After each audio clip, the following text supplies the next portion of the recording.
Olá pessoal, tudo bem? Estou aqui de novo hoje com uma rodada dupla.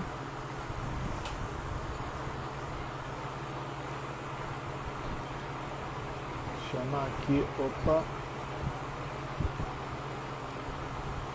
chamar o professor Jorge,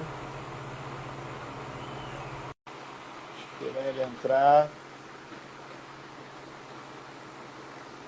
Opa, ele tá com...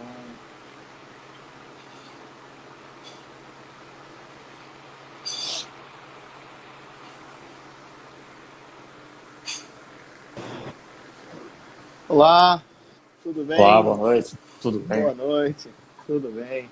Tranquilo? Tudo tranquilo dentro das normalidades Dentro da normalidade. Dentro do anormal, tudo tranquilo. do novo normal. Isso aí. Bem, começando aqui mais um Café com PI, agora com o professor Jorge Costa.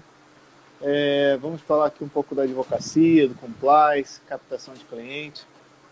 E, como é de costume, eu sempre deixo o convidado se apresentar, porque eu acho que é mais prático. Jorge, por favor, se apresenta aí para as pessoas, por Claro. favor. Meu nome é Jorge Costa, eu sou advogado, como costumam falar, militante, né? Exercendo a prática e oferecendo serviços jurídicos para, no caso, pequenas e médias empresas. E com isso, no caso, a gente tem uma abordagem, digamos, diferenciada da teoria, né? Digamos assim, desse mundo mais teórico que a gente tem que trazer dentro, né, da realidade desses clientes, que, na verdade, são maioria, né? Se a gente parar para pensar, pequenas e médias empresas no Brasil têm capacidade de geração de emprego de quase 80%, né? É bastante coisa. É um mercado muito grande. E Jorge, quando você saiu da faculdade, você imediatamente já foi advogar? Como é que foi esse seu processo assim? Saiu da faculdade, fez prova da OAB, foi no caminho normal ou teve alguma situação aí para compartilhar? Eu, no caso, eu fazia estágio, né, durante aquele caminho quase tradicional do estudante, né?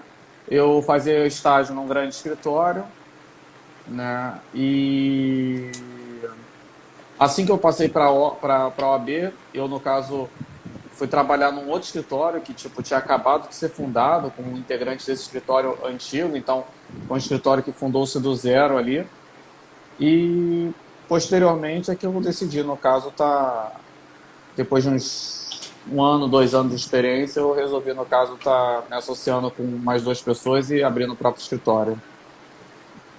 Bacana. Quer dizer, você teve uma experiência anterior e depois partiu para um voo solo, solo no sentido de ser o seu próprio negócio e tudo. E como é que foi esse processo de captação, Jorge? Você faz a captação? Tem algum sócio é, competente por essa área? Como é que é essa divisão dentro do Então, escritório de vocês? dentro dessa nossa sociedade, nós temos, no caso, um sócio que ele tem uma capacidade de captação presencial muito boa, né? Então, no caso, ele tem essa habilidade de fazer mais captações, até com de áreas que ele não atua. Mas, ao longo do tempo, isso foi dando uma desmembrada e os demais sócios começaram também a proceder, no caso, com a captação. E essa captação, ela chega no início, né? Você acaba sendo pessoas próximas, depois acaba sendo a indicação, né? E hoje em dia já tem mais o advento também da própria captação pela própria internet, né? Então, com a captação através da internet e através de indicação, meio que se perde, né? Quem está indicando, né? As pessoas Quem está acabam indicando quem, né? chegando, as pessoas não chegam mais procurando um personagem, elas chegam porque você ofereceu em algum momento a solução para o problema dela, né? Que na verdade uma coisa que eu costumo dizer, muito se fala de saturação no mercado no Brasil no ramo jurídico, e quando eu vou falar no ramo jurídico eu vou ampliar, né, para bacharéis também. A questão é que não se tem a observância dos problemas. A partir do momento em que você consegue detectar problemas e soluções, porque existem diversas dores sendo sentidas no mundo real pelas empresas, pequenas startups, empresários individuais, só que ele não sabe que aquilo tem uma solução ou que aquilo tem uma maneira de ser abrangido. Então, o profissional do direito, né, ele tem que trazer o remédio para essa dor e aí oferecer o remédio dessa dor para o cliente dele, para o potencial cliente dele. Mas essa experiência, esse seu feeling hoje, ele foi adquirido durante os anos ou você teve alguma disciplina? Eu tô fazendo pergunta mais aberta assim. Nós dois somos formados em Direito, então eu sei mais ou menos como é que é a, a grade, né, de uma faculdade de Direito, mas vou fazer a pergunta só para esclarecer quem esteja assistindo que também não seja do Direito. Você, durante a faculdade, você teve alguma disciplina que lhe permitiu ter esse feeling, criar esse feeling ali, nem que seja de forma bem, bem básica, primordial, ou isso foi efetivamente durante os anos ali, seus primeiros 2 anos, depois a advocacia com escritório próprio, você tem essa questão do problema, como o advogado se portar de acordo com a área, captação, essas coisas? Então, essa é bem complicada porque a faculdade de Direito, pelo menos as conhecidas e as grades curriculares, não oferecem para o advogado, para o formando, uma disciplina, alguma coisa que traga para ele conhecimento nessa área, né? Então, é uma coisa que você acaba vivenciando na prática. Eu parto do princípio que todo mundo tem que aprender um pouco de empreendedorismo todo dia, mas esse conhecimento ele vai mais além do empreendedorismo. Foi conversando com os empresários que eu fazia o atendimento, ali mais próximo, vivendo o dia a dia, a rotina do chão de fábrica do empresário, que eu comecei a perceber as demandas que eles tinham. Muitas vezes, em conversas informais, eles falavam alguma coisa e falavam, pô, mas isso aí tem uma solução para esse teu caso. Pô, essa busca que você tem um caminho para essa busca. Então, o que acaba acontecendo foi um pouco de convivência, né, com as pessoas do setor empresarial, pequenos empresários, né, e eu pude observar a demanda que eles tinham e essa demanda reprimida, eu comecei a observar que a maioria dos profissionais do direito não estão, primeiro, capacitados a ouvir de maneira sensível as demandas das empresas. É muito comum você encontrar excelentes profissionais do direito que saíram da faculdade com excelentes notas, com uma capacidade teórica absurda, mas trazer esse conteúdo da academia para o mundo real e conseguir atender a demanda daquele cliente e fazer o que a faculdade de Direito ensina, que é ser, né? E você conseguir monetizar esse serviço, essa é uma coisa de vivência. Isso é uma coisa da prática que no dia a dia você foi adquirindo, né? E agora, o teu perfil está aí como compliance, né? Eu sei, eu te conheço, sei que você trabalha com compliance, e compliance é uma matéria dentro de um razoável, é uma disciplina nova, né? Disciplina, enfim, o tema não é novo, mas é uma disciplina nova, vamos colocar assim. Mas, e por ser novo, nem sempre a faculdade tem essa disciplina ali na grade, né? Então, possivelmente tem muita faculdade que tem isso como eletiva e às vezes nem tem. E você teve essa sensibilidade de enxergar esse compliance na pequena e média empresa. Você consegue trabalhar isso de forma legal? O que eu quero dizer também é o seguinte: por ser algo novo, principalmente para esse tipo de público, micro, pequena empresa e tal, você consegue passar essa mensagem para o cliente? No sentido assim, olha, eu Então, tenho um produto novo e que eu acho que cabe aqui no seu negócio e é legal você aceitar, vamos dizer assim. o que acontece? Você trabalha com diversos tipos de segmentos, né? Eu trabalho com diversos tipos de áreas, né, de atendimento de clientes. E o que eu pude observar para poder, no caso, trazer o compliance para esses pequenos e médios empresários é demonstrar para eles o que estava sendo oferecido, como aquilo poderia impactar de maneira positiva no negócio dele. Porque não adianta eu trazer mais um problema para o cliente. Tem que ser algo que faça o empreendimento dele funcionar de maneira melhor ou satisfatória. Então, por exemplo, de pequenos atos, pequenos negócios que, no caso, demandam a aplicação de um compliance. Eu vou dar um exemplo, sem citar nomes de empresa, mas um dos meus clientes foi o primeiro que eu observei da necessidade e trabalha, no caso, com uma empresa de inspeção de veículos com GNV, né? Então ele faz aquela inspeção, ele é um órgão, no caso, que presta serviço para o governo do estado do Rio, ele que dá o laudo. E o que acabava acontecendo?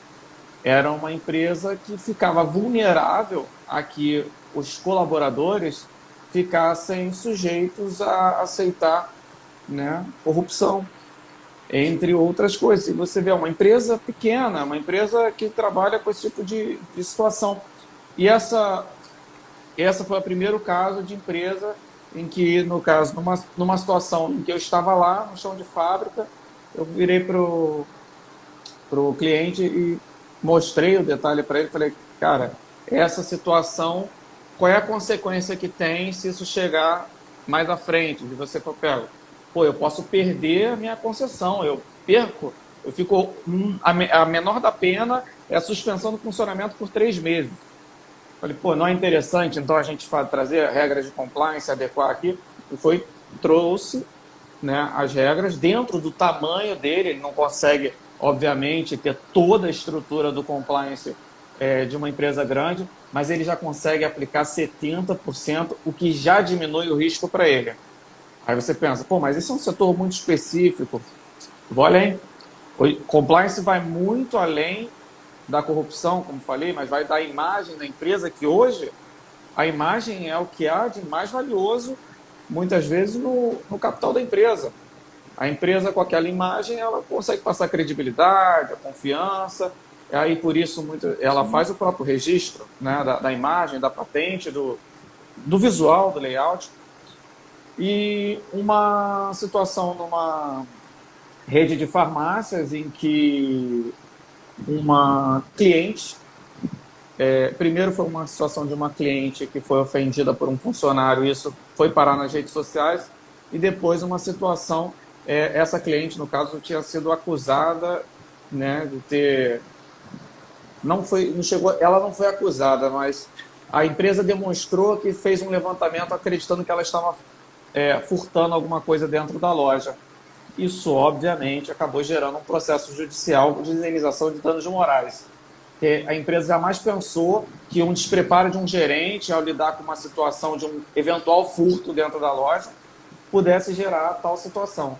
E gerou, né, condenação, porque o ato foi desastroso e a empresa, depois disso, passou a adotar regras de compliance no comportamento dos funcionários em relação a eventuais furtos dentro da loja, ou até do sigilo dessas informações, né? Porque você acaba passando, vira fofoca, vai parar no popular e vai parar na internet, que é o que ninguém deseja. Então, a próprio segredo das informações, a instituição, né, as questões institucionais da empresa serem levadas mais a sério, para que isso, no caso, possa trazer maior solidez para a empresa. Isso, assim, pegando 2 exemplos básicos, mas o compliance ele vai muito mais além, que quando você traz para a empresa, para o âmago da empresa, o trabalhar de maneira correta e na conformidade, isso vai vir um efeito em cascata que vai indo para as outras áreas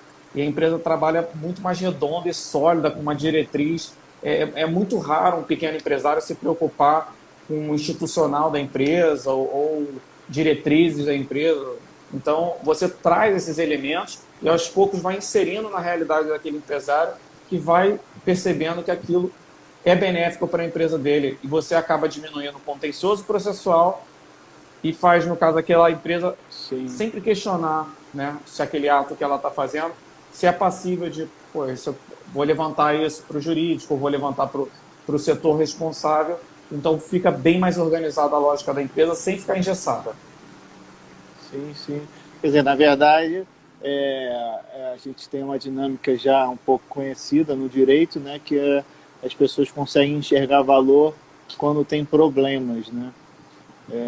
E aí passam a entender melhor que aquela solução jurídica ela cai bem para aquele problema que ela tem e que pode eventualmente evitar aquele problema entre outros, né? Aí também é como você falou, cabe também ao profissional conseguir passar essa informação, conseguir ouvir também ali o problema como um todo e saber também ligar os pontos, né? Que ele pode também É. pegar O aquele advogado, problema e tratar de uma forma pontual e pronto. E na verdade o é isso, né? advogado tem que conhecer o empreendimento do cliente dele ou do potencial cliente dele, do chão de fábrica até o topo.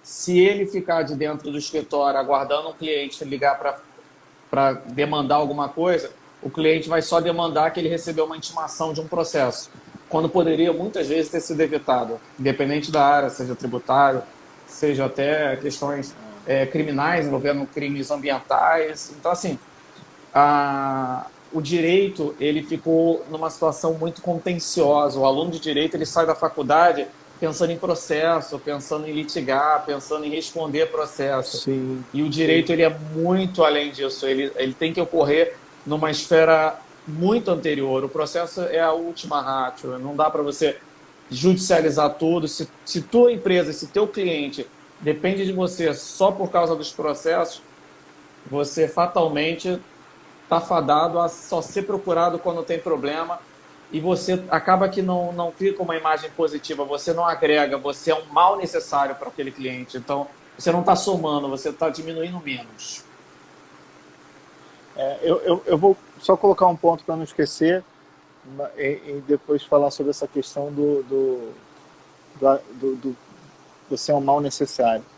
É muito interessante essa sua fala sobre a questão do conhecer a empresa, porque assim, a gente hoje vive num mundo onde as pessoas veem muito Netflix, muita série, né, aquela coisa toda. E a gente tem uma série muito famosa de advogados, que é a... que me fugiu o nome agora, que é a SUS, Suits, é o Suits. E assim, por acaso eu vi toda, eu gosto muito, já tinha reparado, mas você falando agora, me deu um clique para justamente esse ponto, que um dos pontos altos é porque também passa um pouco despercebido se você não olha, né? Tem todo um glamour em cima daquilo, principalmente em cima dos debates, enfim. Mas que as pessoas às vezes não passam. Você falando me deu um clique aqui que é o seguinte, conhecer a empresa de ponta a ponta. Eu lembro muito daquele que era o principal lá, o Harvey, que ele, quando ele falava com os clientes, ele conhecia o cliente de ponta a ponta. Tinha cliente que ele conhecia desde o início do negócio, então ficava ele tinha aquele trabalho efetivo de acompanhar. E eu lembro de algumas brigas que eram engraçadas, até dele se meter no negócio do cliente, onde o cliente falava assim, olha, eu vou fazer uma fusão. Eu falava, não, você não vai, porque se você fizer, você vai fechar. Então, assim, esse é o lado que você está dizendo, é conhecer de ponta a ponta, ao ponto de você conseguir aconselhar o cliente até numa situação dessa. Olha, não faz esse negócio aqui que você vai se dar mal, não vai ser bom para o seu negócio. Né? Muitas vezes você vai ser contra um negócio que ele pode já estar achando que, eu vou ganhar dinheiro, mas não, olha, caminha por aqui. É interessante esse ponto que você falou. E a questão do mal necessário, eu achei interessante também pelo seguinte, hoje a gente vive uma crise em situação em função da pandemia, né? E eu tenho vários amigos que tiveram perdas muito grandes em escritórios. Um amigo que trabalha com trabalhista perdeu absurdamente porque muitos clientes pararam de pagar. Ele trabalhava para a empresa, então muitos clientes pararam de pagar. Outros, aconteceu aquela velha história do alguém da minha família se formou agora e aí, em função também da crise, passou para essa pessoa jovem, que isso também acontece, faz parte, mas não sei se faria tanta diferença, justamente o que você falou, você agregar valor ao ponto de você não ser um mal necessário, mas algo que agregue valor. Então, assim, eu não posso perder meu advogado porque ele me traz valor, ele me traz benefícios, ele me traz vantagens para o meu negócio. É muito interessante o que você falou, muito interessante. Eu acho que é uma grande dificuldade que principalmente o jovem advogado deve ter no início, né? Os mais velhos também, meu amigo, por acaso, não é tão jovem. Mas eu acho que não sei se eu estou enganado, mas acho que o compliance faz ter isso, porque o compliance ele te obriga a olhar o negócio como um todo, ou não, ou estou enganado. Não, você está certo. A partir do momento que você tem que olhar todos os pontos daquela empresa, do funcionamento, eventuais fragilidades e tudo mais, o compliance acaba fazendo você olhar aquela empresa de ponta a ponta. E o principal, muitas vezes você começa, e você deu o exemplo até da série da Netflix, nem a da Netflix, mas a série que tem lá do Suits. Uma das coisas bem comuns de acontecer, por exemplo, eu tenho um determinado cliente que ele tem um grupo de academias, ele tem várias academias, e também tem clínicas de odontologia, e partiu também para abrir uma empresa de uma lavanderia que presta serviço para hotéis. Então, assim, olha a diversificação que um cara só tem. Então, ele tem que ter na figura do advogado o conselheiro. Em diversos países, né, o advogado ele tem essa nomenclatura do conselheiro. Então, o advogado ele tem que estar ali do lado, suprindo as demandas, tem que ter um conhecimento mais aberto do que puramente a matéria de direito, tem que ter um conhecimento, ler sobre tudo, se informar sobre tudo, para estar consciente de tudo e poder estar ali trazendo remédio para aquela dor, para aquele problema, né? Trazer uma solução, não só para o próprio negócio dele, da advocacia, mas para o cliente. Às vezes o sujeito, né? Eu tenho uma clínica odontológica e tenho vários dentistas que prestam serviço para mim. E aí, como é que eu faço esse procedimento? E você, junto com ele, você fala, não, peraí, você está prestando serviço? Não, eu só estou oferecendo espaço. Pô, então vamos fazer aí, criar uma empresa de coworking e esses dentistas, no caso que prestam serviço para você, vão fazer um contrato, né, de locação ali dentro daquele espaço.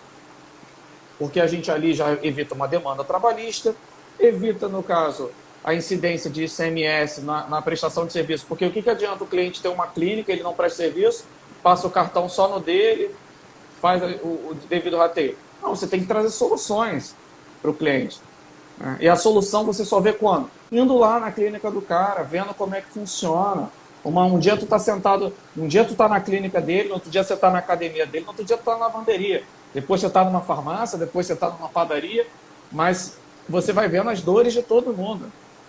Isso deixa, inclusive, o próprio, para quem gosta, o próprio exercício da advocacia muito mais prazeroso do que você ficar sentado no escritório esperando o cliente te mandar uma intimação para responder um processo.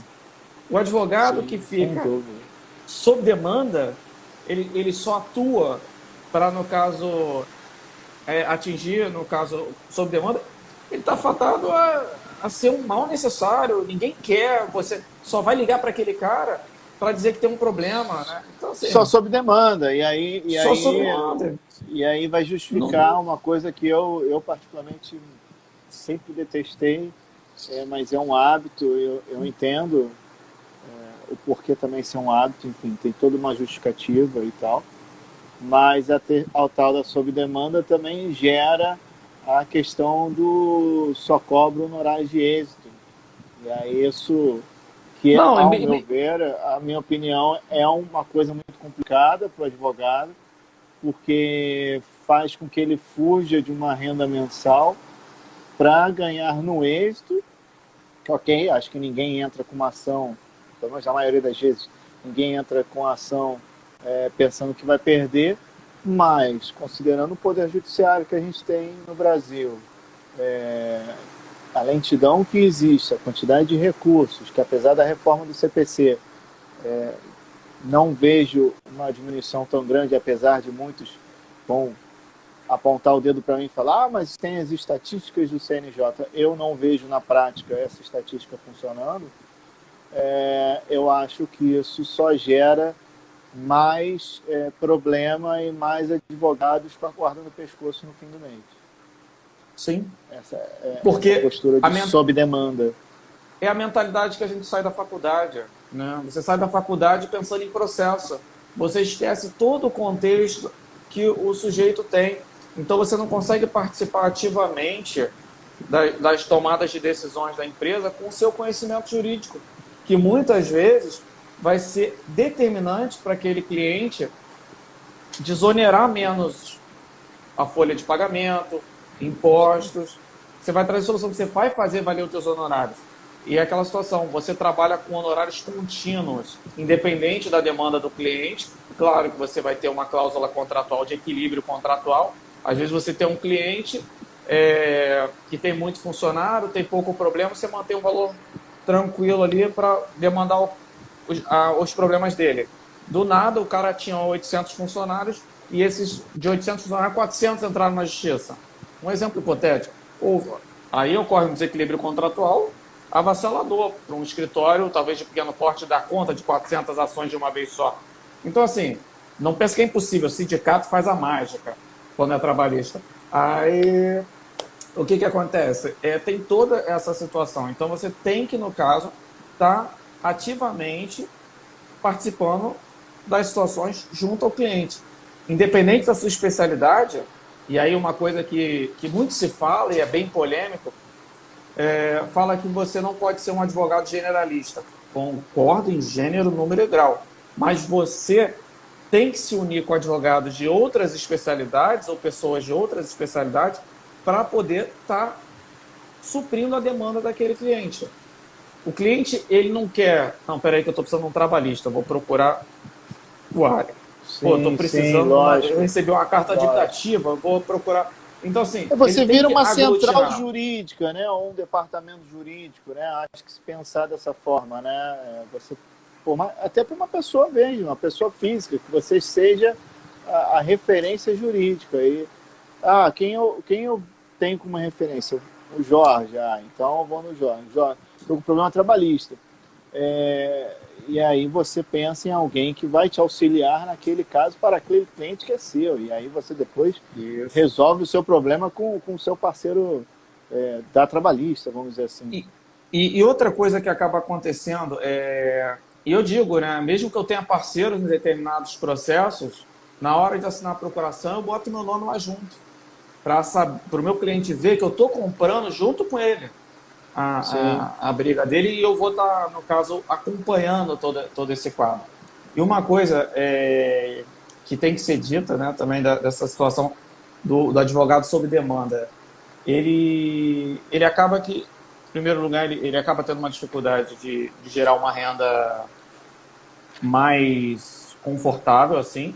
Outro problema que tem, numa situação de crise, olha, vou dar um exemplo para você. A pandemia começou a afetar juridicamente as relações faz um ano, aproximadamente. E aí, a partir do momento, quando a OMS decretou estado de calamidade, os estados decretaram lockdown e tal, o advogado sob demanda, ele ficou o quê? Acabou o serviço, né? Acabou o serviço. O advogado sob demanda, ele está esperando o processo. Mas o advogado que atua em prol do interesse do cliente estava caindo dentro de diário oficial, estava caindo dentro do que fosse para saber, você pode funcionar, você não pode, esse empreendimento é de tal hora, toma cuidado com isso e isso. O governo ofereceu isso, mas você vai ter que fazer isso, isso e isso. E aí? Compensa fazer? Não sei, vamos fazer.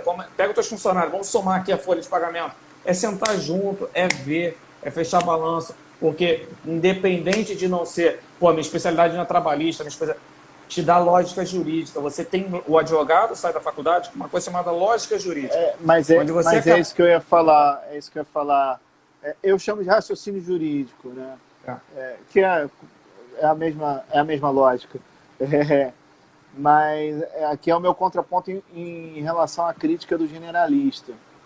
Eu entendo a crítica ao generalista e concordo com ela, mas faço a ressalva que é o seguinte: o raciocínio jurídico não é, ou a lógica jurídica não é ser generalista, né? É outra coisa. É o que você está falando. Eu não posso dominar a área trabalhista, mas eu tenho raciocínio jurídico suficiente para ouvir aquele problema e minimamente, não vou nem dizer normalmente, minimamente eu dar uma resposta para o cliente, né? É muito próximo disso que você está dizendo e está contando. E ali você vai pensar, e ali você vai fazer. Isso para dar resposta de mas eu discordo de você num ponto. Eu acho que hoje as pessoas não saem tanto da faculdade com isso. Com a mentalidade. Não, eu Eles falo saem do generalista? raciocínio jurídico, do raciocínio jurídico. Não, do raciocínio sim. jurídico. Não, Certo. eu, nos anos que eu trabalhei no tribunal como assessor, eu recebia muitos advogados jovens, e dá para ver até pelo número da OAB, você tem uma noção, né? E às vezes faltava muito raciocínio jurídico. Não estou chamando ninguém de burro, estou falando que não tinha um raciocínio jurídico para, às vezes, uma questão ali processual, simples, por mais que ele não entendesse, ou até estagiários também que iam lá, que já estavam, você percebia que estavam num grau mais, que o tipo de fala já fica um pouco mais afinada e tal, você via que faltava assim, alguns detalhes, entendeu? Mas, enfim, Você é uma falou crítica uma que eu coisa, tenho, é uma impressão mas que eu tenho nesse período que eu vivi lá. é uma impressão positiva que eu venho detectando esse tipo de comportamento nos estagiários mais recentes. Eu venho tendo alguma dificuldade e eu pensei até que pode ser azar meu, né, na seleção, mas você levantou essa hipótese e realmente faz sentido, sim. E uma coisa que o advogado tem que ter em mente, e eu vou generalizar, na verdade, quando o aluno de direito entra para a faculdade, se o objetivo dele não, mesmo que o objetivo dele seja o concurso, e se for o concurso, o objetivo dele é servir.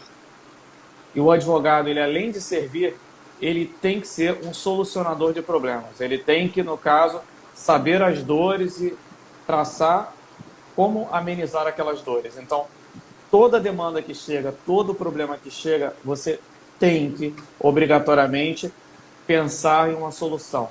Por mais que ela não resolva o problema integralmente, mas que ela amenize o problema. Então, e aí vem muito de uma situação que não vejo muito acontecer, eu vejo poucos profissionais fazendo, que é o cliente chega, ele está com um processo, ele está com um problema, e você vira... Vou dar um exemplo hipotético para você aqui, tributário.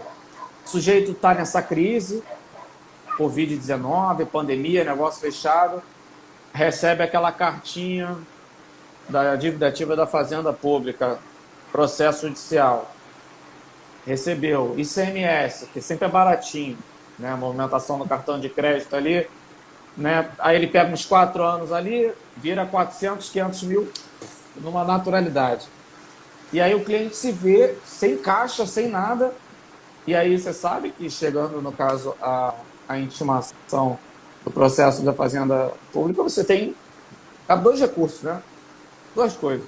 Suscetibilidade, para alegar o que provavelmente não vai ter, prescrição, as coisas de direito, e o embargo da execução, que você tem que garantir o juízo. Então você pega, muitas vezes, um pequeno empresário que está ali fadado à insolvência e à derrocata do negócio dele. E esse sujeito vira e fala assim: doutor, tem nada que possa fazer, mas ele quer ver a dor dele transcrita no papel e que seja informado disso. Se o juiz negar, é problema. Então, o que acontece? O sujeito faz jus à gratuidade de justiça? Faz jus à gratuidade de justiça. Você faz lá o pedido de gratuidade de justiça. O juiz deferiu a gratuidade de justiça? Deferiu. Então, você vai entra com embargos à execução e pede que, devido a ele ter gratuidade de justiça, por que não isentar ele da garantia do juízo? É óbvio, isso é minoritário do minoritário, isso é nem corrente. Né? Se você vai achar um ou outro julgado aí. Mas por que não tentar isso? Deixa eu só fazer uma parte, só uma parte, desculpa. Não, é porque eu acho isso assim, eu acho primordial, acho que eu falar isso. Desculpa a pretensão. Mas assim, eu aprendi e ouvi, eu não lembro se do ministro do STF ou de algum desembargador, e quando eu falo ministro do STF, dos que eu gosto, eu estou falando isso tem muito tempo que eu ouvi, então eu vou dizer lá do Eros Grau, alguém dessa época, ou de algum desembargador também do tipo Capanema, algo nesse sentido. Que é o seguinte, o advogado ele tem que entender que ele constrói jurisprudência. Ele constrói doutrina no sentido prático, nesse caminho da prática jurídica. É ele. Eu acho que a gente perdeu isso, né? E o que você está falando assim, doutrina minoritária, eu entendo o que você está falando, mas eu quis fazer essa parte porque assim, as pessoas precisam retornar esse pensamento. Eu fiz questão. Assim, e é o que você está falando, é o tentar que constrói a jurisprudência, é o tentar que constrói uma doutrina. E até que não tenha nada. E eu digo tentar no sentido pensar, né? Não é um tentar. É pioneirismo. Pensar. Porque assim, sim. Eu levantei aqui que atualmente os novinhos, os futuristas chamariam de inovar, né? Isso é inovar. Exato. O que acontece?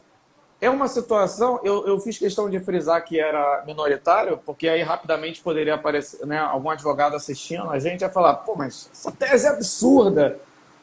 Ninguém está dizendo que não é absurdo, que não é. A questão ela pode ser absurda dentro dos casos concretos existentes. Mas olha, o mundo vive uma realidade hoje que não existiu antes. Sim. Não existiu antes. Então, assim, eu pedi suspensão processual de vários processos porque o cliente não conseguia documento durante o período de pandemia com a empresa fechada. Porque o RH estava todo em casa, os papéis estavam no escritório, era uma empresa pequena, e o juiz deu 30 dias, estendeu para 60. Então, assim, tudo isso, você tem que fazer tudo que for possível para, no caso, atingir aquela dor que o teu cliente tem. E o principal que acontece, nós somos bombardeados o tempo todo com notícias do judiciário brasileiro e até das nossas sentenças que a gente recebe, mas o principal da mídia, a gente recebe notícias de que o STF fez isso, que foi aquilo, e tudo resume-se em absurdo e absurdo. Isso acaba minando o advogado, que começa a perder a fé no trabalho dele e ele começa a ser contaminado com aquelas decisões realmente absurdas, mas ele tem que visualizar a questão macro ali, a situação dele, do que ele está fazendo, do cliente dele. E aí ele atacando o caso do cliente dele. Porque não é só porque o ministro do STF está dando uma decisão que a pessoa considera absurda, no caso A ou B, do figurão famosão que está lá, que no teu caso vai ser igual. Até porque ministro do STF, por exemplo, adora decidir de maneira diferente de acordo com quem está sendo julgado. Ele não consegue manter um padrão no julgamento dele. Então, assim, o que garante que o teu pedido, caso lá chegue, não seja julgado diferente? Ou quem disse que você precisa do ministro do STF? Ou quem disse que, nesse caso da dívida ativa, por exemplo, que eu dei o exemplo, que foi feito todos os recursos possíveis, e vamos supor que o cliente conseguiu, nesse período que ele entrou com esse pedido, mesmo que seja indeferido, ele conseguiu, no caso, tempo para, quem sabe, pagar a dívida, fazer um parcelamento de 60 vezes junto à procuradoria, sabe, com desconto. Ele precisava de respirar. Ele não podia tomar uma penhora, uma execução pesada nessa altura do campeonato. Então, assim, soluções têm que ser dadas. É muito comum sair da faculdade com respostas prontas, do tipo, a pessoa chega e fala assim, recebi essa carta de dívida ativa, dívida de 500 mil. Aí tu virar e fala assim, tá full, você tá lascado, não tem o que fazer, não adianta entrar com recurso. Você não pode ser o cara que fala para o cliente que não adianta. Você vai passar, é obrigação do advogado dizer, ó, as chances são remotas. É mais fácil nascer grama no lombo da vaca do que essa resposta ser favorável. Você vai ter que passar isso para o cliente. Mas é aquilo. O cliente não está te pagando para você entrar com aquela peça. Você já é peça fundamental no dia a dia dele. Entendeu? Porque é isso que o advogado tem que entender. E se valorizar. Se valorizar. E o principal, participar de perto. O cliente tem que ver o advogado dele como um braço do jurídico interno na empresa dele. Falo isso de pequenas e médias empresas. Não para quem presta serviço para grandes escritórios, que tem até um jurídico interno que contrata o escritório dele para fazer a defesa e que ele consegue manter, né? Ele vai reportar alguma coisa, ele mantém o juridiquês. Outra coisa, passou de você falar uma linguagem que o cliente não entende. Passou do tempo, você tem que falar uma linguagem que o cliente entende. Isso foi uma dificuldade, uma dor minha. Fala por natureza de causa. Eu, no caso, não falava a mesma língua do cliente. Eu vim, no caso, pelas formalidades do escritório grande, eu tomei muito na cabeça até conseguir falar a língua que o empresário queria ouvir. E não a língua do juridiquês, do não dá, é intangível, a chance é mínima. Tem que saber o seguinte: o cara que é empresário, a vida do cara é assumir risco. Se você não bota na cabeça que a vida do cara é assumir risco, você vai ter medo de assumir riscos judiciais junto com ele. Você tem que passar quais são os riscos para ele tomar a decisão. Mas ele tem que tomar a decisão. Um sujeito faz um acordo, a empresa fez um acordo coletivo com o sindicato, dizendo que tem que oferecer ticket de refeição para os funcionários. E a empresa oferece comida. Olha, se for bater na Justiça do Trabalho, a regra é clara, o juiz vai mandar pagar o ticket de refeição. Foi passado isso para o cliente e falou, ó, se bater na Justiça do Trabalho, vai ter que pagar o ticket de refeição. São quantos funcionários? São 12 nessa situação. 12 funcionários é... E aí? Olha, para não responder processo, você deveria pagar. Pô, mas eu não acho justo pagar porque eu ofereço alimento. É uma decisão dele, não paga. Quantos entraram na justiça? Quantos não entraram? Entrou 2? Essa avaliação de risco, que é um tabu, né? Isso é um tabu. Mas isso tudo é o dia a dia de você passar ao empresário. E é uma decisão que você vai passar todos os dados para o empresário para ele tomar a decisão. Que o negócio dele o advogado tomar a decisão. é o que você falou, é o conselheiro, é quem aconselha o rei. Olha, se você for por aqui, a gente perde a guerra. Ah, mas eu quero ir, o problema é meu. Eu sou o rei e faço o que eu quiser. É mais ou menos por aí, né? O empresário. E se for processado, você vai ter que defender aqueles 12 processos que entraram, você vai fazer a tua defesa em cima daquilo. Né? Mas acaba muito o advogado levando para o lado pessoal. Pô, eu falei que não era para fazer isso, né? Pô, não foi na minha e tal. E acaba ficando aquele ranço na relação do cliente com o advogado. E não tem. A função do advogado é segurar a máquina estatal, que é grande no Brasil, de desmoronar em cima do empresário. Né? E fazendo tudo dentro de uma lógica jurídica, né? Para que, no caso, o empresário consiga tocar o negócio dele e não quebre. Por isso que eu falo que o papel do advogado é fundamental na estrutura empresarial. Porque a maioria dos empresários muitas vezes não sabem que as dores que eles sentem têm solução, têm tentativa, já são decepcionados por aquela pesquisa no Google, por alto que foi feito, um vídeo no YouTube. Né? Eu, recentemente, um cliente meu, olha, eu recebi essa intimação aqui, já pesquisei no YouTube, pô, o cara falou e tal, vou perder tudo. Falei, calma. Não é assim, calma aí, tem muita coisa aí.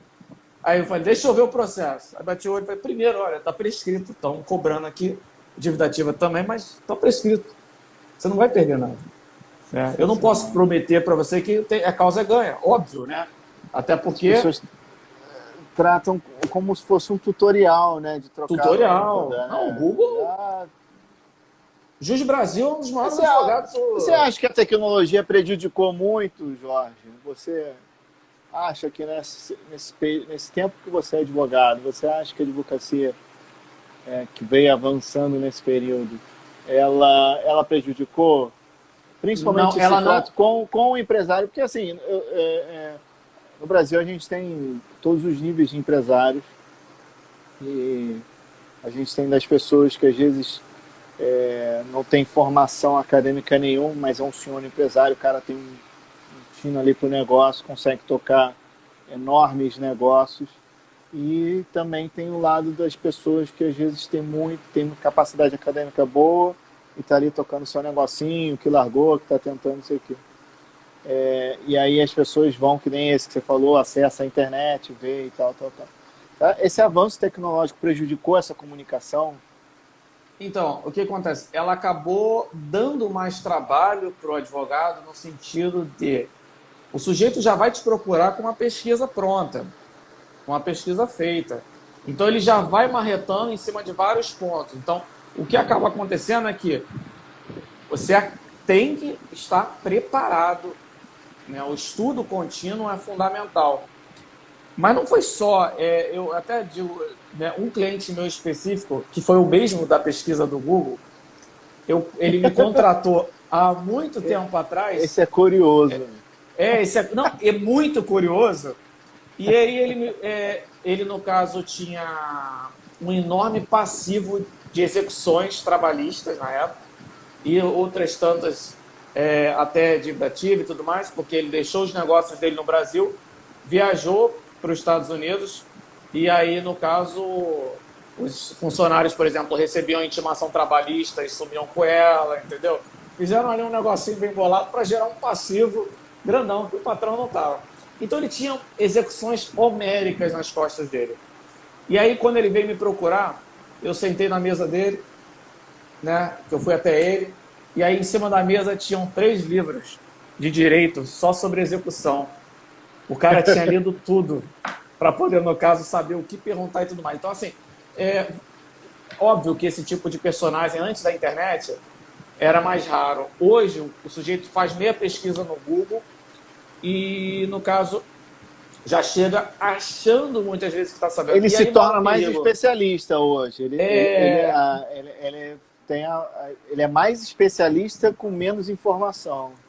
E aí é que mora o perigo, porque muitas vezes ele é irredutível. Ele viu uma informação rasa na internet, ele acredita friamente, e aí ele requer muita confiança, ele tem que confiar muito em você para ele desacreditar naquilo que ele viu na internet, que, pô, cara, eu vi no Juiz Brasil, cara, não é possível que, pô, esse cara tá certo, entendeu? Então, assim, ele viu numa fonte confiável, só que é aquilo que a gente está falando, a lógica jurídica é muito mais do que você ler uma jurisprudência a respeito de um caso, ou um artigo falando de um caso.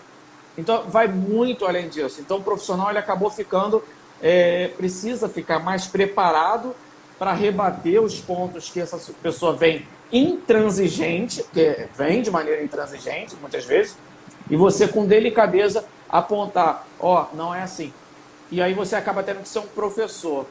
O advogado soberbo, ele já fica, né, milindrado com a situação. Ele já, como assim? Sim. Quer saber mais do que eu, não sei o quê. E não é uma situação para ser orgulho. Nessa vida está todo mundo aprendendo. Aquele cliente vai ter muito para te ensinar também.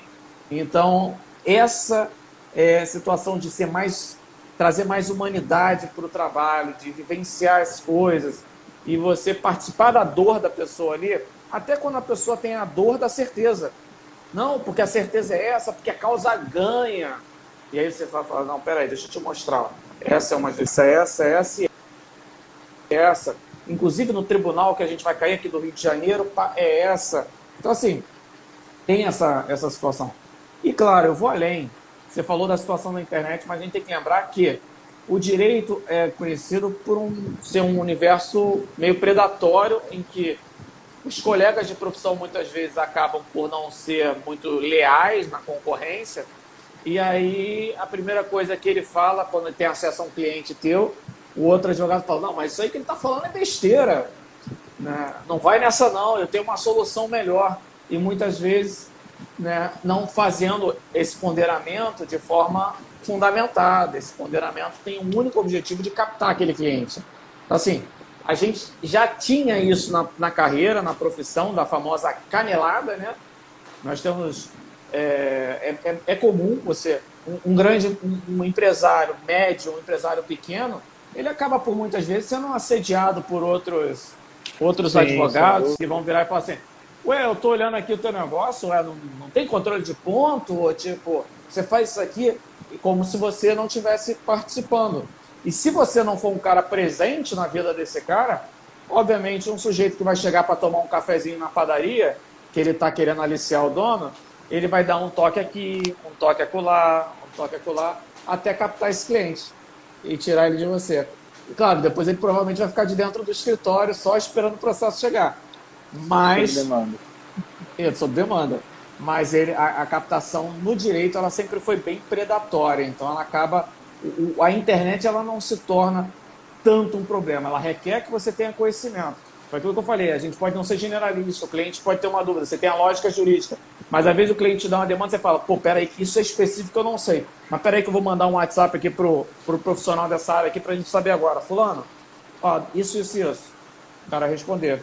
Tem que ter uma equipe boa, tem que ter gente qualificada em diversas áreas, tem que ter confiança e humanidade, cara. A humanidade está muito afastada do direito. É verdade, super concordo. Não advogo mais, mas super concordo com isso. Realmente, eu já não advogo há muito tempo, mas desde a época que eu parei, realmente eu percebia isso. As pessoas estão muito frias, né? São preocupadas ali. Agora me parece até que mais, até com essa tecnologia, programação, automação no direito, essas coisas todas, eu acho que apesar de alguns defenderem que essa tecnologia ela traz para o operador do direito uma possibilidade de se aproximar do seu cliente, eu não vejo tanto isso. Eu sinceramente não vejo tanto isso na prática. Porque a gente também tem que saber distinguir isso, né? O direito tem isso, ele tem a beleza da teoria e tem não digo tristeza, mas a realidade da prática, né? Você falou aí de sistema. Existem sistemas hoje em dia, até para escritórios de advocacia, em que o processo tem um andamento e aí automaticamente o sistema manda uma mensagem do WhatsApp para o cliente e já informa. Sim, eu tinha isso na época do Então, o que acontece? Aí o cliente muitas vezes recebe lá o andamento e tipo, gabinete 2, ou tipo, processo em conclusão, ou pilha 63.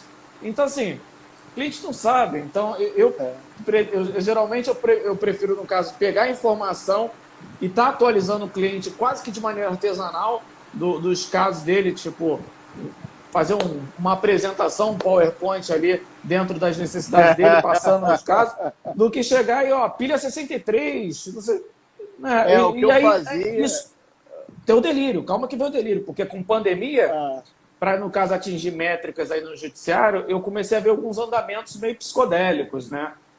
Tanto na Justiça Estadual do Rio de Janeiro, como na trabalhista. Por exemplo, o processo em fase de execução, né? Só faltava o despacho lá para pagar, o sítio para pagar, vem a decisão do juiz. Despacho, em provas. Né? Mas processo não, o juiz já andou. Aí, uma situação, um processo trabalhista, o sujeito requereu a penhora de um veículo de pessoa estranha à lide. Ou em provas, em provas era para apresentar prova de pagamento. Podia ser. Faltou, no caso, bom senso da minha parte. Uma na trabalhista, o sujeito pediu penhora de veículo de terceiro, estranho à lide, foi penhorado, o advogado da parte que requereu percebeu o erro, né? No embargo de terceiro, a pessoa entrou com embargo de terceiro para falar, cara, eu não faço parte desse processo. O advogado que tinha pedido a penhora falou, eu pedi errado, né? Ou seja, tudo perfeito para ver o desbloqueio do bem.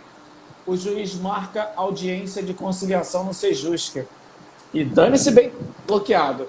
Então, assim, imagina um sujeito, né, tá lá no WhatsApp dele, esses andamentos na internet muitas vezes acontecem de noite ou de manhã bem cedo, né? Varia muito. Sim, E sim, aí o sim. sujeito está lá 10 horas da noite e recebe e fala assim: caramba, em provas? Pô, mas não ia receber meu dinheiro? Então, assim, tem que vir de uma explicação. E a explicação é: olha, o judiciário nem sempre funciona igual na televisão, entendeu? Tipo, né? Na Aqui, minha época, o que eu tomava cuidado era, lógico, né? Eu lembro do o movimento clássico que gerava muita confusão na minha época era concluso. Era uma confusão, concluso, porque concluso remetia ao processo ter acabado. Então era uma confusão só. Então, a gente tinha um cuidado de traduzir muito do andamento. Então, assim, tinha digitação, a gente tentava já ali colocar digitação para isso e tal. Então a gente fazia essa comunicação, mas ela já vinha também traduzida, vamos dizer assim, para porque evitar tu justamente mandado de problemas. pagamento pronto. Pronto não é assinado, filho. Pronto, Pronto não não, é não é assinado. assinado, não é no banco, enfim, tem uma série de coisas aí. Tem muitos fatores, né? Então a gente acaba tendo que passar essas dores, né? Essa situação do judiciário. Às vezes o sujeito quer resolver um problema de maneira mais séria, muitas vezes fala, não, olha, vamos tentar. Que é outra coisa também. Ó, eu tenho um problema com a empresa X. Ah, vamos entrar logo com a execução, vamos fazer. Não, vamos entrar em contato com a empresa, ela tem jurídico, vamos entrar em contato com o jurídico da empresa. Ó, a questão é essa. Pô, tá aqui na minha mão para entrar com a demanda, vamos resolver? Pô, meu cliente quer parcelar, parcela. Procurar extrajudicialmente, procurar o canal de contato. Primeiro o jurídico da empresa, se você conseguir, depois a empresa. Então, assim, vai tentando construir esse caminho para chegar numa solução até independente do judiciário, que já segue com uma, digamos, sobrecarregado e muitas vezes pode vir um resultado que você não espera, uma sentença de um juiz que mandou um em provas, ele pode mandar uma sentença também delirante, você ainda precisar reformar. Tudo isso é possível, né? Se Sim. você está invaracível, você ainda está tranquilo. Se você está enjuizado, você sente e chora, né, filho? Porque É juizado cabe complicado, 2 recursos, inominado e para é Deus. verdade, é verdade. Eu vou pegar esse ponto, eu acho que eu tenho que acabar por causa do tempo. Eu sempre fico com medo desse final do Gran terminar a live. Mas assim, só um ponto assim, que essa questão do que você está falando, ligar para outra parte, para tentar resolver, é uma coisa assim, que uma coisa não é nenhuma, você não está inventando a roda aí, você está dando uma dica, mas não é algo mega power, né? Uma sabedoria assim dos deuses. Era para ser o Mas é começo de tudo. interessante, exato, exato, era para ser o começo de novo. E o que eu acho interessante, eu sou um pouco crítico em relação à tecnologia quando não tão bem utilizada ou quando distorcida. E eu sei que tem alguns aplicativos que são super bem falados no meio jurídico, super pop, eles fazem exatamente isso. Eles fazem essa ponte para não ter processo. Então, assim, olha, vem aqui no meu aplicativo e eu vou fazer essa ponte aqui para a gente não ter processo. Então, você passa o seu problema, eu passo para o rapaz lá, sei lá quem, para outra parte, e aí você faz o negócio, o acordo, enfim, aqui em cima. Não sei como é que é a remuneração disso, mas imagino que esse aplicativo tenha uma Com remuneração. certeza. E aí eu acho muito interessante, porque você vê, tem todo um movimento tecnológico, vamos informatizar o direito, e tem certas coisas que estão tão em alta que, se a gente parar para pensar, é algo completamente inútil. É o que você falou. Era para ser o início de um não processo, né? O início enfim, de uma tratativa. Vem uma tecnologia que se diz disruptiva e que simplesmente só faz o meio de campo para você não ter processo. Eu Meio quis de constar em campo, ata essa crítica, porque é e algo eu que vou fazer a realmente me meia crítica incomoda. aqui. Esse meio de campo era para ser incentivado pela OAB. A OAB era para incentivar esse meio de campo. A OAB, eu tenho sido duro na OAB em muitas coisas. Repito, tenho meu respeito. Eu acho que hoje ficou muito claro, a gente ficou aqui conversando o tempo inteiro, falando como o advogado tem que atuar, você dando várias dicas e tal. Não sou contra a OAB, sou contra a atuação e a postura que ela tem, não de hoje, que não é a gestão de hoje, desde que eu me dou por inscrito na ordem. Desde essa época, já. Ficou... tem mais de 14 anos, sei lá. Não é da personalidade que está lá, se tornou institucional. Ela exato. acaba não olhando as dores dos advogados. Isso que a gente está falando, da dor do cliente, de estar ali, para mim, no caso, a OAB se distanciou do advogado, da natureza do advogado. Esse advogado, da advocacia, ela se distanciou. Ela se distanciou da advocacia e acaba que os profissionais ficam à própria sorte, obviamente tendo que pagar, né, a anuidade, tudo certinho, mas os profissionais ficam à própria sorte. Né, agora, Jorge, eu vou terminar, infelizmente porque é sempre bom conversar contigo, mas eu vou terminar com uma pergunta que eu já te fiz nos bastidores e vivo te perturbando sobre isso. Quando que vai sair o curso? Porque eu acho que isso dá um curso. Isso que você falou hoje, mais, sim, lógico, algumas aulas, eu acho que dá um curso. Eu acho que os jovens advogados aí estão precisando disso, cara. Estão precisando dessas dicas. Sim, e aí, isso quando no sai, caso... tem que sair. Olha, você sabe que eu sou um incentivador aqui. Vai sair em breve. Eu, no caso, estou juntando, fazendo um compilado no material para justamente pegar essa teoria de maneira didática e aplicada exatamente ao mundo real, essa situação. Não adianta você pegar um livro, igual eu pego, tá na minha mesa aqui, ó, manjadão do compliance. Esse aqui fica ao contrário, né? Não sei se está ao contrário, mas compliance e excelência prática. Compliance e excelência prática. Esse aqui, basicamente, é o livro para você aplicar o compliance em qualquer empresa. Só que o que acontece?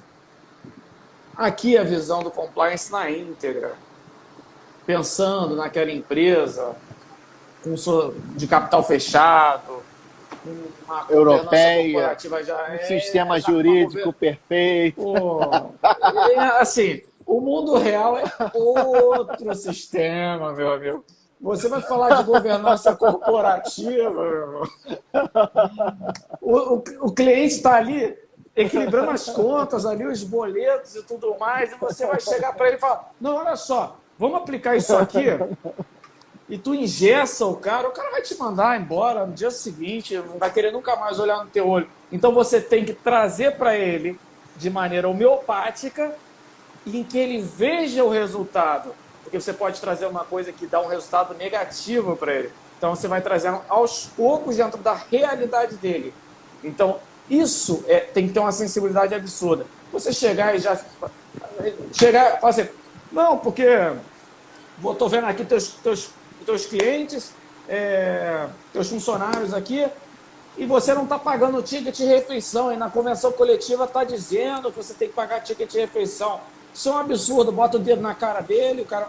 Amigo, isso aí você deixa para o fiscal do trabalho, o MPT, vir lá e botar o dedo na cara dele. O teu trabalho ele fala para você: eu não quero pagar.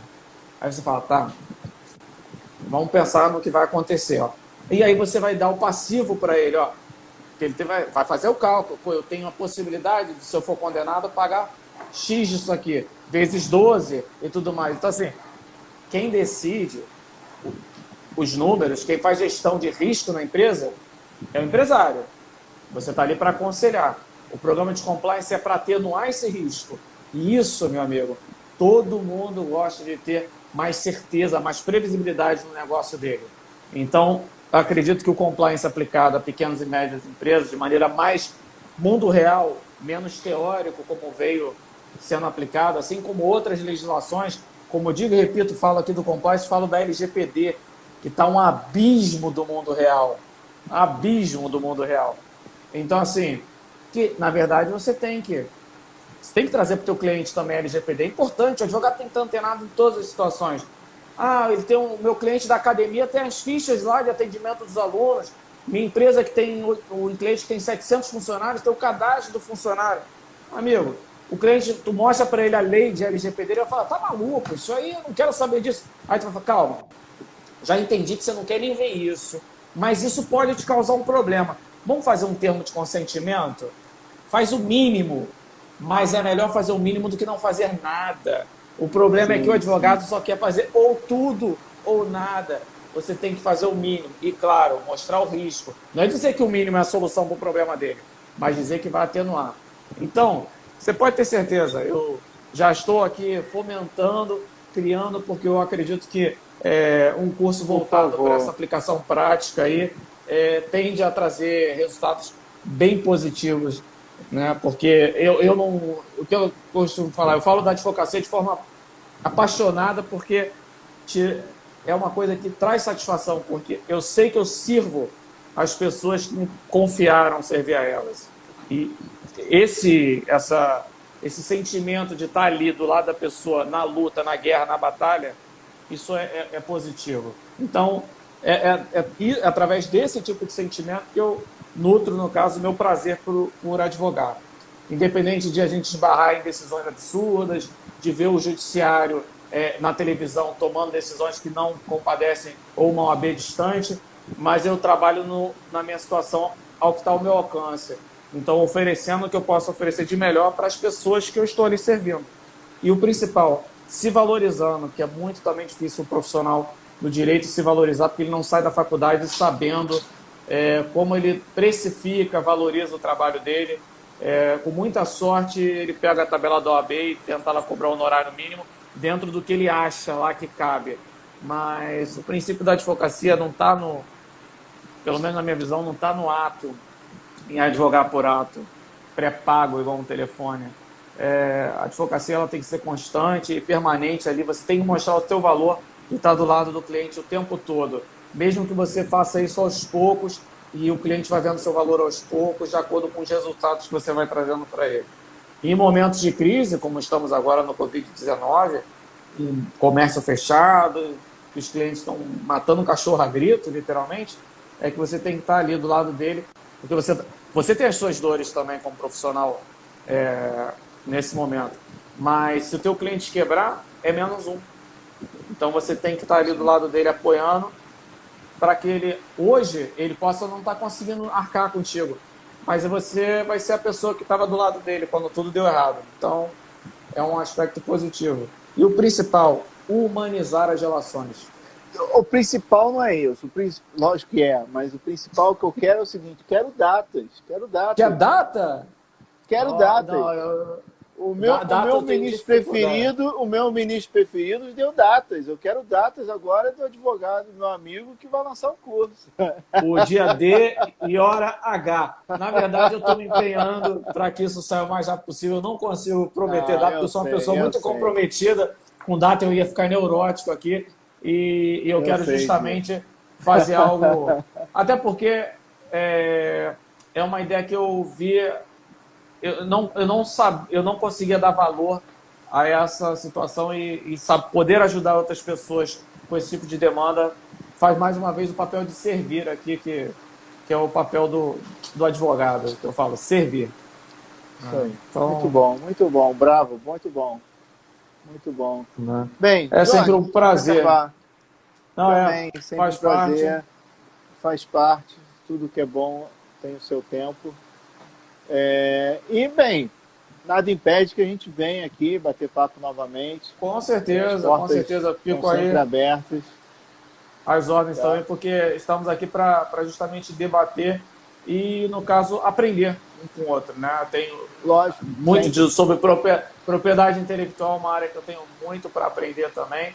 Não, aquela situação não se consegue fazer tudo, mas, mais uma vez, é uma dor do empresário, muitas vezes, registrar uma marca, criar uma solução criativa para a empresa dele. Então, estamos aqui para ser, como gostam de falar, disruptivos. É isso aí. Muito bom. Muito obrigado. Espero que quem tenha nos assistido também tenha gostado. Quem for nos assistir também espero que goste. E é isso. Valeu, obrigado. Boa noite aí, cara. Um abraço. Tchau, tchau.